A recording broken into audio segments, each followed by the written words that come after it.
네, 오늘은 그리스도인이라 불리어진 이유라는 제목으로 하나님의 말씀을 전하도록 하겠습니다. 여러분은 어떤 이름으로 세상에서 불리어지고 있습니까? 우리 자신이 자신의 이름을 부르는 것 말고 다른 사람이 여러분을 어떻게 부르고 있습니까?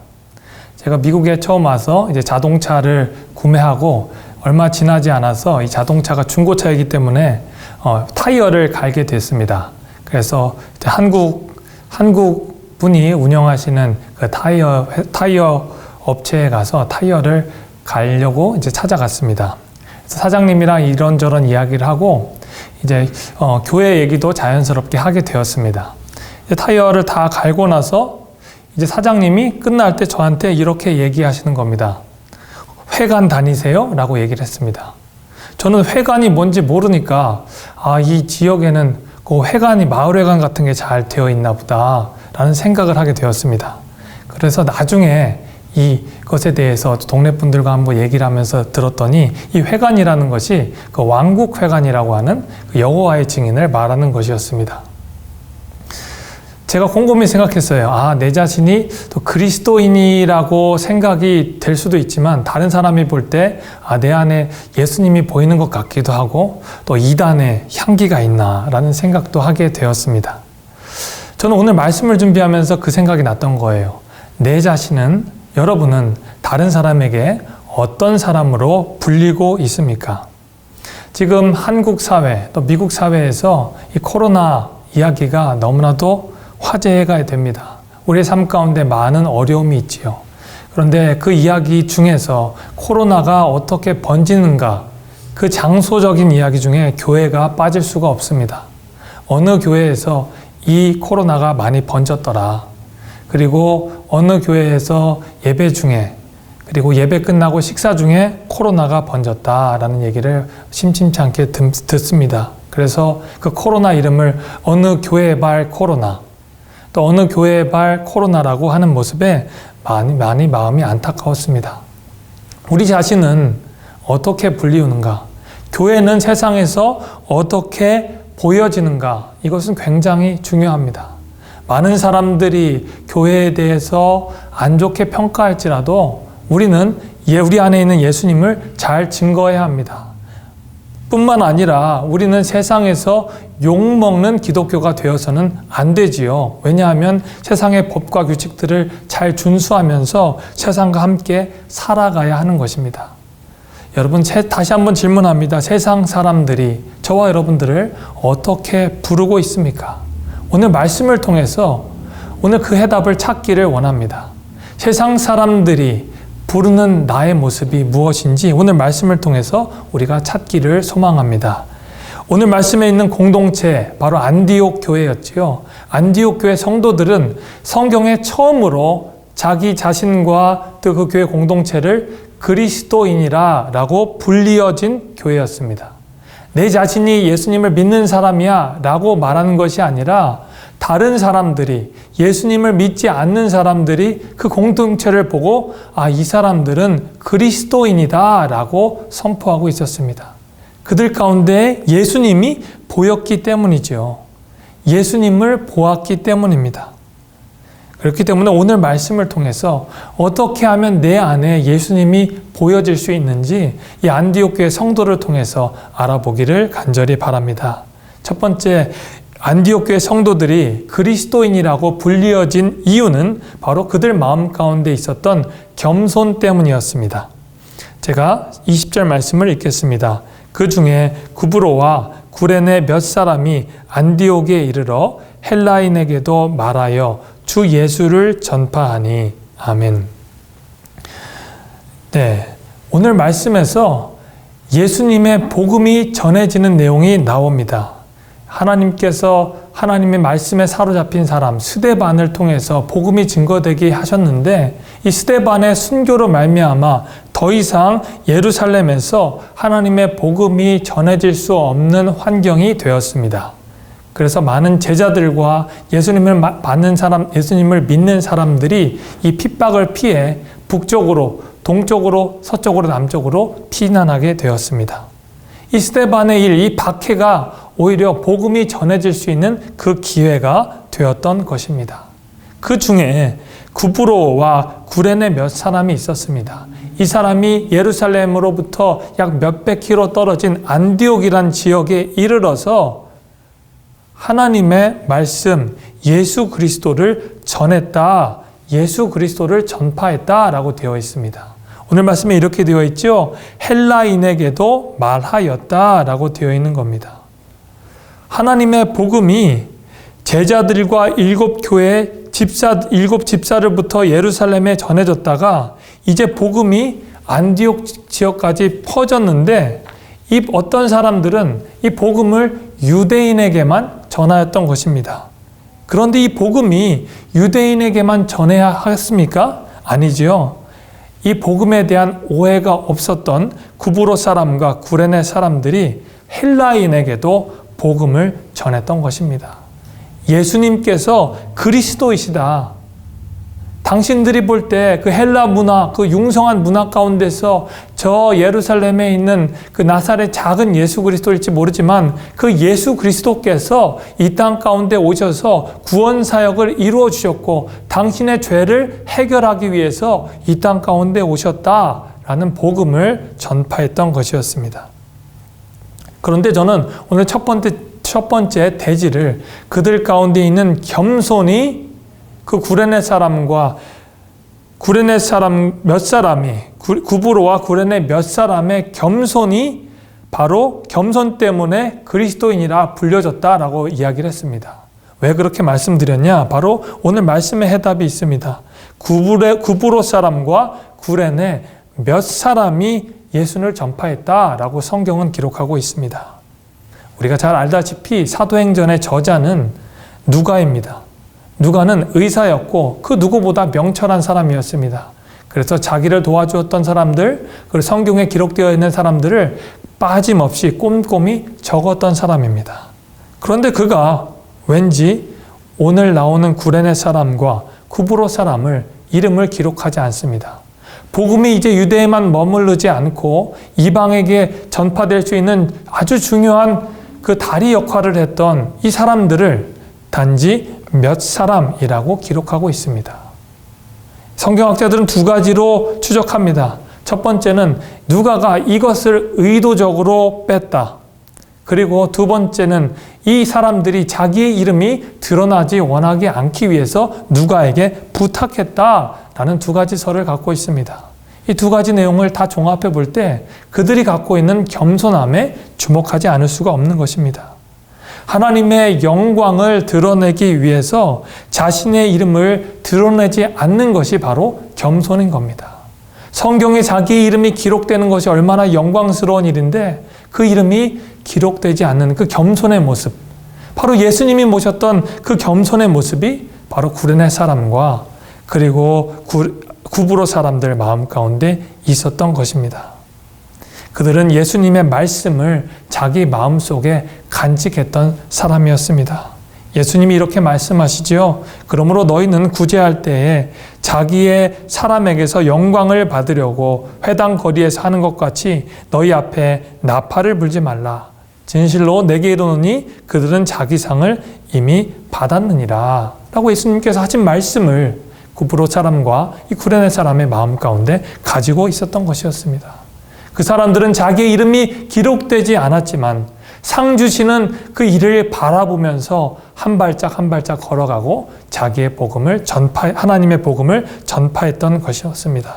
히브리서에 이렇게 기록하지요. 믿음이 없이는 하나님을 기쁘시게 하지 못하나니 하나님께 나아가는 자는 반드시 그가 계신 것과 그가 자기를 찾는 자들에게 상 주시는 이심을 믿어야 할지니라. 아멘. 그 믿음의 눈을 가지고 세상에서 비록 자기 이름이 유명하지 못할지라도 하나님의 복음을 전하는 그 겸손함을 가지고 있었던 것이었습니다. 그럴 때 하나님의 복음이 잘 전해지고 그들은 드러나지 않았지만 그들 가운데 계신 예수 그리스도께서 드러나셨던 것입니다. 제가 예전에 부모님을 모시고 남가주에 있는 크리스탈 카테드럴, 크리스탈 교회에 간 적이 있습니다. 예전에는 로버트 슐러 목사님이 그 교회를 교회를 목회를 하고 계셨죠. 그때는 수종교회가 점점 부흥하던 시기였습니다.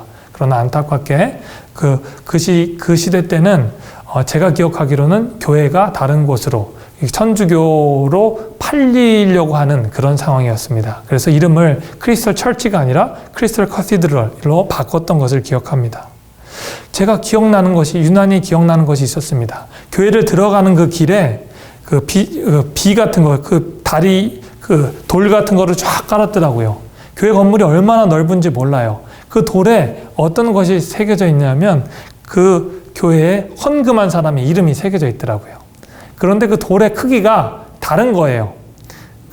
아마 교회 돌의 크기가 왜 다를지 여러분들 짐작하실 겁니다.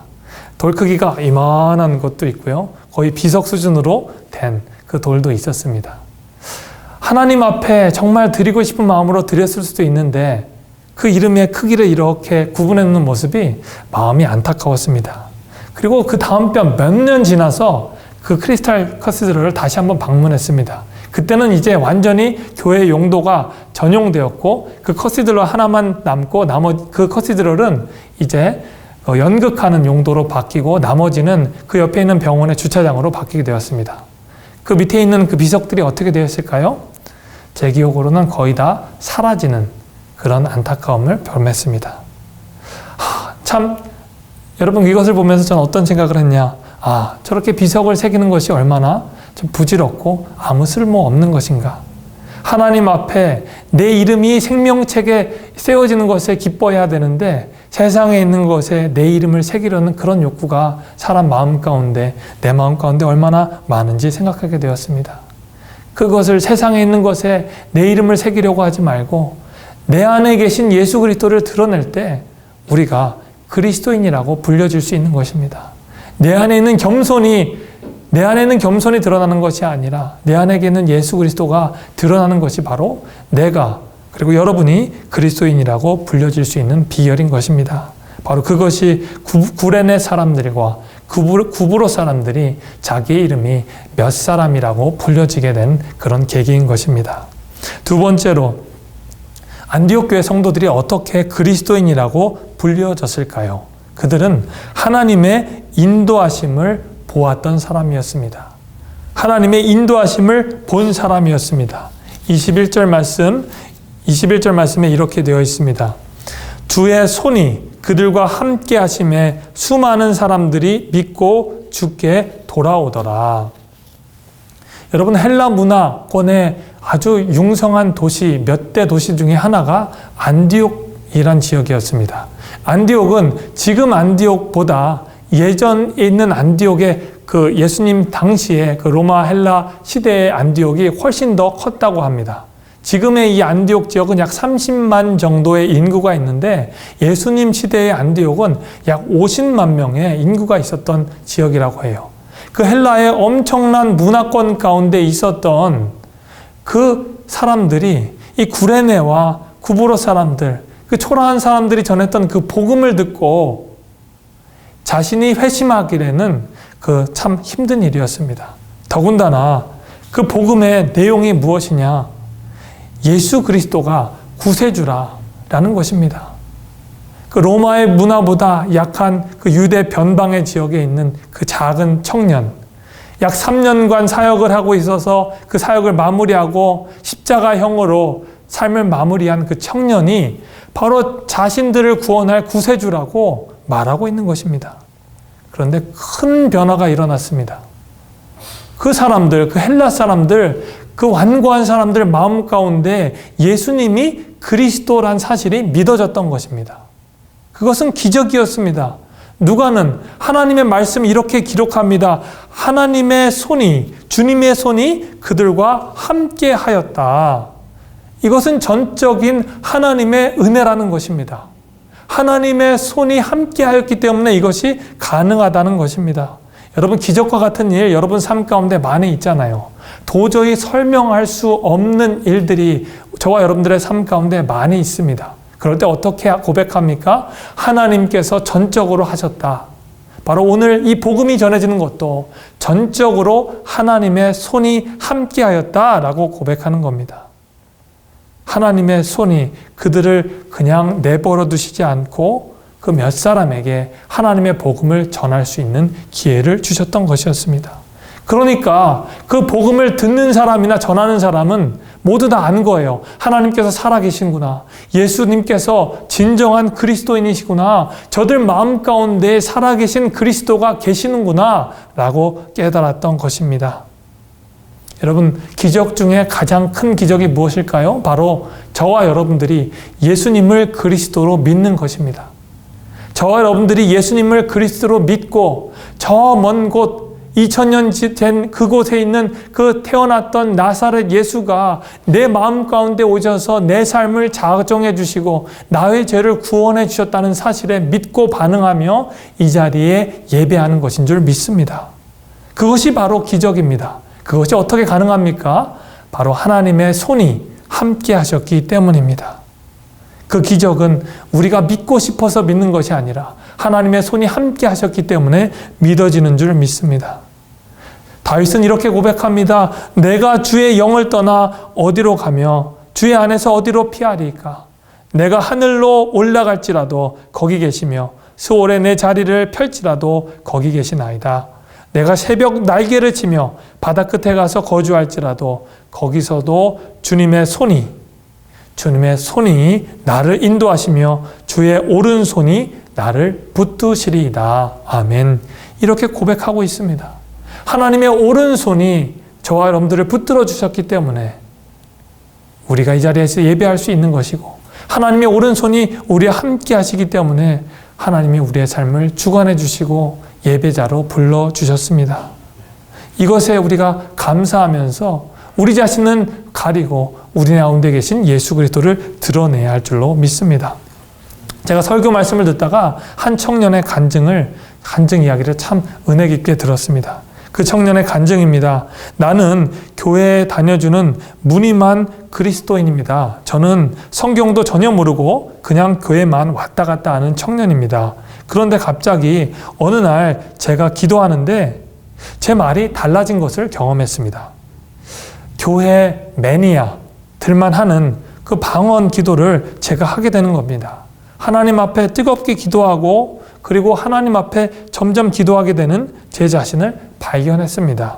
저희의 그룹의 리더인 속장님께 이것을 이야기하니까 속장님도 정말 놀랐다는 겁니다. 속장님도 이미 제가 달라진 것을 알았던 것이었습니다. 그래서 속회 카톡방에 제가 조금 더 인볼브가 되었습니다. 그런데 속회원 중 한 사람이 팔 한쪽과 다리 한쪽이 절단되어서 입원을 하고 있다는 이야기를 들었습니다. 저는 평소 카톡을 읽고 제대로 대답하지 않는 사람이었는데 이 이야기를 듣고 제 자신이 그 병원에 병문안을 가고 싶다는 생각을 하게 되었던 것입니다. 그런데 저는 우물쭈물하다가 병문안을 못 갔고 나중에 그 다친 형제가 다른 병원으로 옮기게 되었다는 소식을 들었습니다.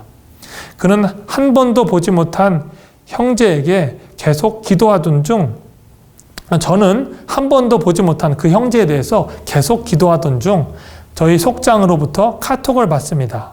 그 다친 형제가 교회에 나오고 싶다는 것입니다. 그런데 나에 대할 사람이 없다고 이야기를 들었습니다. 저는 제가 그 일을 감당하고 싶다고 속장에게 말했고 주일에 그 형제를 데리러 찾아갔습니다. 병원 로비에서 기다리고 있는 그 형제를 보고 제가 이렇게 얘기했습니다. 내가 진규지? 그 형제가 대답합니다. 어떻게 제 이름을 아세요? 내 이야기 속장님한테 들었어? 그렇게 물어봤던 것입니다. 그리고 그가 계속적으로 이야기하는 겁니다. 아, 형이 바로 그 저를 데리고 오시는 그분이었어요? 네, 형, 제 그 이야기 들었어요. 그리고 그 형제와 함께 이야기를 했다는 겁니다. 그리고 그 형제가 용기를 가지고 그 다친 형제에게 이렇게 이야기합니다. 준규야, 하나님이 나와 함께 하셔. 내가 그래서 너에게 지금 이 자리에 온 거야 라고 이야기하는 겁니다. 그런데 그 진규 형제가 팔다리가 절단됐으니 얼마나 좌절감에 있겠어요. 그 형제에게 이야기합니다. 형, 제가 나쁜 짓 많이 해서 벌 받은 것 같아요. 그래서 제가 이렇게 된 거 아닐까요? 라고 이야기하는 겁니다. 그 형제가 위로합니다. 야, 그런 얘기 하지 마. 만약에 나쁜 짓을 해서 너가 그렇게 되었으면 형은 벌써 죽었어. 하나님께서 나에게 마음을 주셔서 너에게 온 거야. 하나님은 선하신 분이야. 라고 고백을 했던 겁니다. 그래서 그 형제가 고백합니다. 내가 이런 말을 하다니, 내가 여기에 오다니, 내가 이 형제에게 기도를 해주다니, 이것은 내가 하는 것이 아니야. 내 안에 계신 성령님께서 해주셨다라고 고백을 하는 것입니다. 여러분, 이것이 바로 성령님께서 함께 하시는 겁니다. 하나님의 손이 함께 하셔서 그 형제에게 함께 하셨고, 기도하게 하시고, 한 형제를 사랑하는 마음을 품어서 자기와 전혀 관계없는 형제지만 그 형제를 도와주고 기도하게 하셨던 것입니다. 이게 바로 하나님의 손이 함께 하시고 그 가운데서 그리스도가 드러나게 한 것인 줄 믿습니다. 마지막으로 하나님께서 안디옥 교회 성도들에게 어떻게 그리스도인이라 하는 칭함을 받게 되었는지, 바로 그들은 마음이 착한 사람이었습니다. 24절에 이렇게 고백합니다. 바나바는 착한 사람이요 성령과 믿음이 충만한 사람이라. 이에 큰 무리가 주께 더하여지더라. 성경은 바나바를 착한 사람이라고 기록합니다. 착한 사람이라고 하면 별로 저희는 좋은 의미를 갖고 있지 못합니다. 성경적으로 착하다는 헬라어로 아가도스라는 뜻입니다. 착하다는 뜻은 신실한 사람, 하나님의 말씀을 지키는 사람, 하나님의 약속을 가지면 그 약속은 어떻게 해서든지 지키는 사람이라는 뜻입니다. 이 착한 사람이라는 뜻은 성령 충만한 사람보다 먼저 쓰여 있지요. 그만큼 하나님과의 관계를 잘 지키는 것이 중요하다고 성경은 말하고 있습니다. 그 착한 사람이 바로 바나바였습니다. 바나바는 하나님의 말씀을 정말 귀하게 여겼어요. 그리고 자기의 사역을 최우선시에 여겨서 예루살렘으로부터 몇백 킬로 떨어져 있는 안디옥에서 하나님의 복음을 전했습니다. 하나님의 복음이 이 바나바를 통해서 전해지니까 많은 사람들이 이제 바나바를 통해서 이 교회가 커지는 경험을 하게 되는 겁니다. 자기 혼자 사역을 감당하기에는 턱없이 부족했습니다. 이 사역의 양이 혼자 할 수 없는 사역이었던 거예요. 그래서 문득 생각난 사람이 누구냐? 바로 길리기아 다소라는 지역에 있었던 바울이었던 거예요.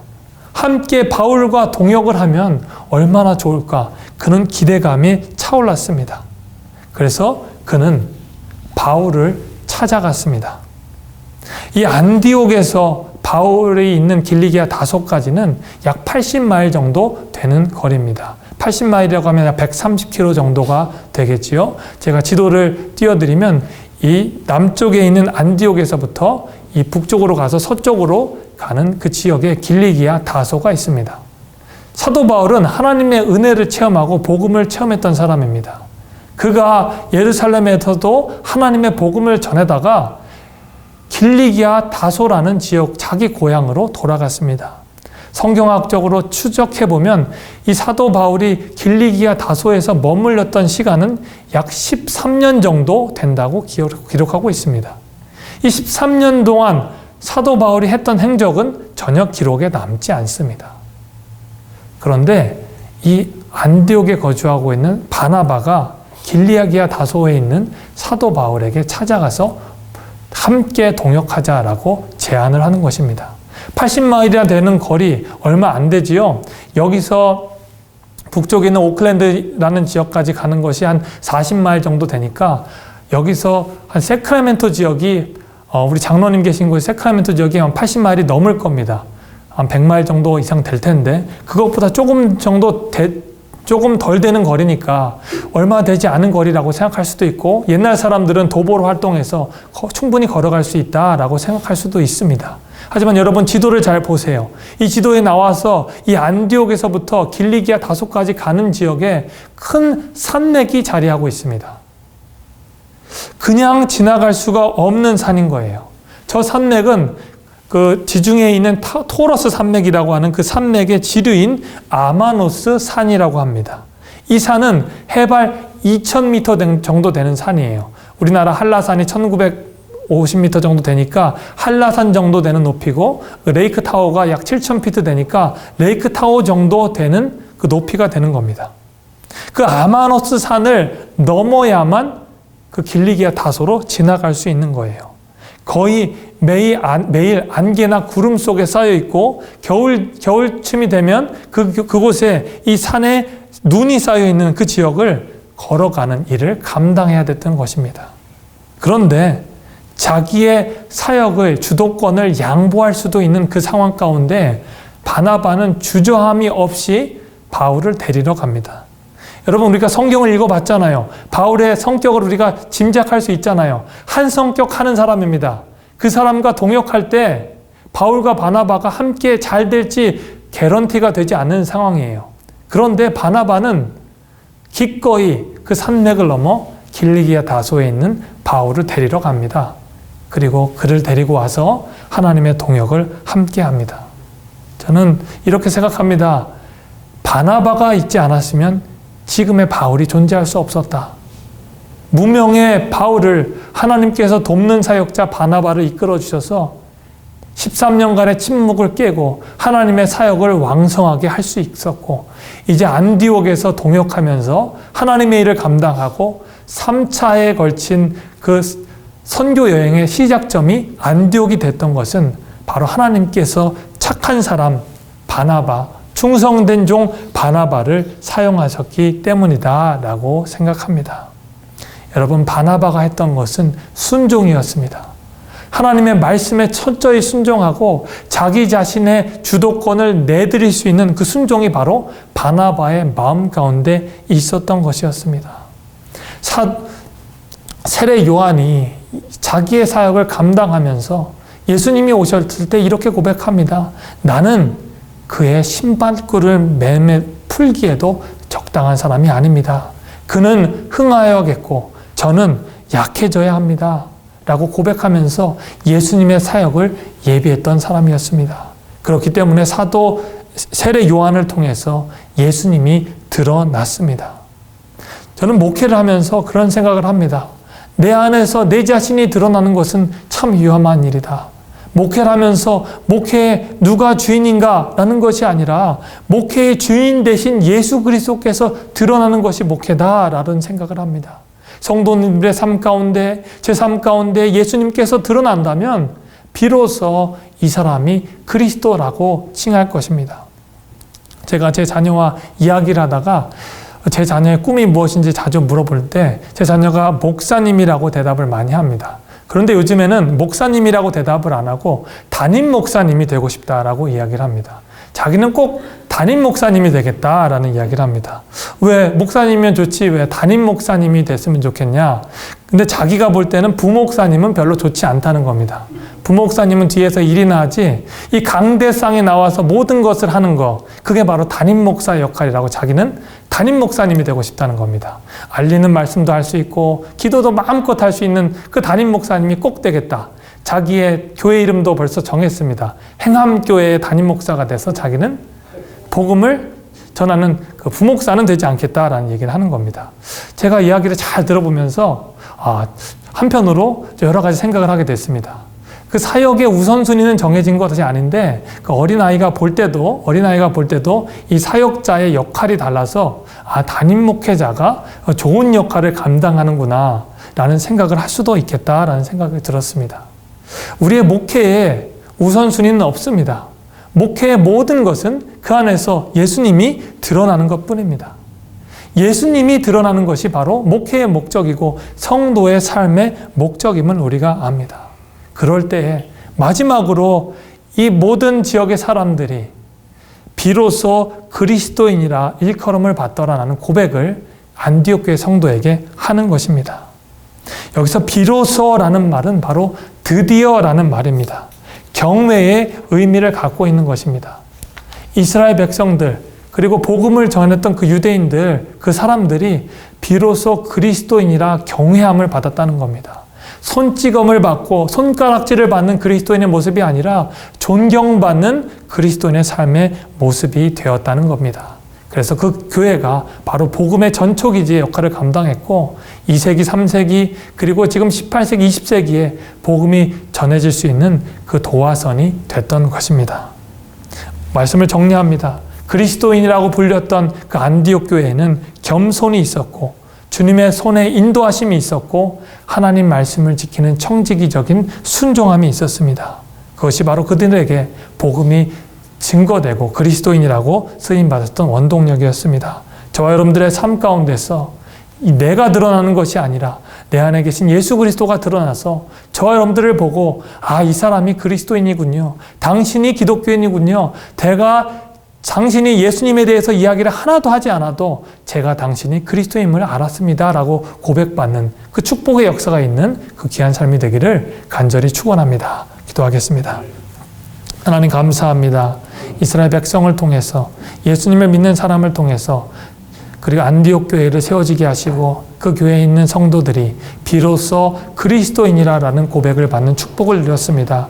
저와 한마음 사랑교회 모든 성도가 하나님의 말씀과 기도에 충만하면서 내 자신을 드러내지 않고 내 안에 계신 예수님을 겸손함으로 드러낼 때 내 안에 계신 예수님께서 저와 하나님의 자녀들을 그리스도인이라 칭함받을 수 있는 축복을 내려 주시옵소서. 감사하며 사랑하는 예수님의 이름으로 기도했습니다. 아멘.